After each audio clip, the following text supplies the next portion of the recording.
இன்னைக்கு வீடியோல நம்ம என்ன பார்க்க போறோம்னா, நம்ம கண்ட்ரில மோஸ்ட்டா இது வரைக்கும் எல்லாருமே மேனுவல் கார்ஸ் தான் வாங்கிட்டு இருக்கோம். இப்பதான் நம்மளோட ஆட்டோமேட்டிக் கார்ஸ், ஐஎம்டி கார்ஸ், இந்த கிளட்ச்லெஸ் மேனுவல் இது எல்லாமே ஃபேமஸ் ஆயிட்டு வருது.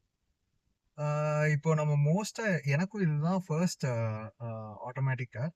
15,000 கிலோமீட்டர்ஸ் லாஸ்ட் 1 இயர்ல நான் ஓட்டிட்டேன். இதுல எனக்கு தெரிஞ்ச feedbacks and best driving practices இந்த வீடியோல மேனுவல் கார்ஸ்ல நம்ம கிளட்ச் எப்போ வேணுமோ பிடிப்போம், எப்போ வேணுமோ ரிலீஸ் பண்ணுவோம். ஓகே. அதுல வந்து கிளட்ச் ஓவர் ஹீட்டிங் ப்ராப்ளமும் அந்த மாதிரி ப்ராப்ளம்ஸ் நமக்கு வராது. பட் மோஸ்டா கியா சானட், டிசிடி, ஐஎம்டி மாடல்ஸ் வாங்குறவங்க பயப்படுறது என்னன்னா எம்ஐடியில் வர அந்த ஓவர் ஹீட்டிங் மாடல். நீங்க பம்பர் டு பம்பர் டிராஃபிக்ல போயிட்டு இருக்கீங்க, கிளட்ச் ஓவர் ஹீட் ஆகுது, எங்கேயாவது சேஃப் பிளேஸ் பார்த்து நிப்பாட்டு அப்படின்னு சொல்லும்போது நமக்கு எங்க நம்ம பார்த்து நிப்பாட்ட முடியும்? பம்பர் டிராஃபிக்ல நின்றுட்டு இருக்கோம். ஸோ இதனால என்ன ஆகுதுன்னா நம்மளுக்கு ஒரு ஃபியர் வரும். இது நிஜமாவே நம்ம ஆட்டோமேட்டிக் வாங்கலாமா? ஆட்டோமேட்டிக்ஸ் நம்ம ஊர்ல நல்லா தான் இருக்கா அப்படின்னு. பட் இதை அவாய்ட் பண்ணலாம். இந்த 15,000 கிலோமீட்டர்ஸ்ல என்னோட ஃபீட்பேக்கை நான் சொல்றேன். ஆட்டோமேட்டிக் கார்ஸ் ஓட்டும் பொழுது நம்ம ஒரு விஷயம் ஞாபகம் வச்சுக்கணும். கிளட்ச் வந்து இருக்கும், but it will be automatically engage. So car வந்து உங்களோட ஆக்சிலரேட்டர், பிரேக் ரெண்டுத்தையுமே மானிட்டர் பண்ணிட்டே இருக்கும்.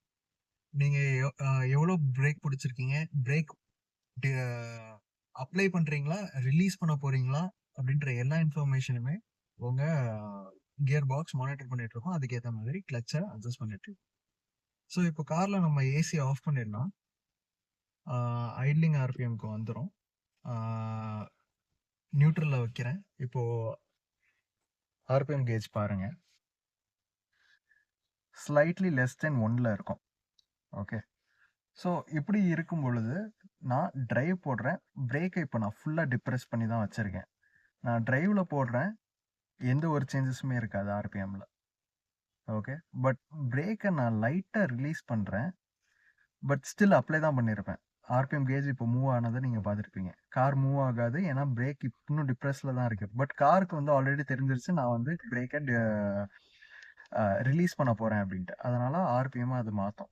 ஸோ இப்போ என்ன ஆகும்னா, அது ஆர்பிஎம் எப்போ சேஞ்ச் ஆகுதோ அப்போ கிளட்சையும் என்கேஜ் பண்ணி தான் வைக்கும். ஓகே. நான் திரும்பவும் இன்னொரு வாட்டி காட்டுறேன். பிரேக் இப்போ ஃபுல்லாக என்கேஜ் பண்ணியிருக்கேன். இப்போ லைட்டாக ரிலீஸ் பண்ணுறேன், பட் ஸ்டில் நான் பிரேக்கை ஃபுல்லாக ரிலீஸ் பண்ண மாட்டேன். ஆர்பிஎம் சேஞ்ச் ஆச்சு பார்த்தீங்களா? இப்போ நான் ஃபுல்லாக டிப்ரெஸ் பண்ணுறேன், ஆர்பிஎம் திரும்பவும் குறையணும். எஸ். ஸோ இந்த வேலையை நம்ம காரே பார்த்துக்கும்.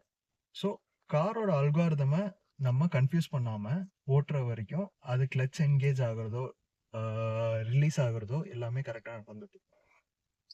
ஸோ எதனால இந்த சூடு ஆகுது அப்படின்னு பார்த்தீங்கன்னா, நம்ம மேனுவல் காரில் அப்படின்னு எடுத்துக்கிட்டிங்கன்னா, நம்ம ஹாஃப் கிளட்ச்லேயே நம்ம எவ்வளோ நேரம் ஓட்டுறோம், அந்த அந்த டைமில் கண்டிப்பாக கிளட்ச் ஹீட் ஆகும்.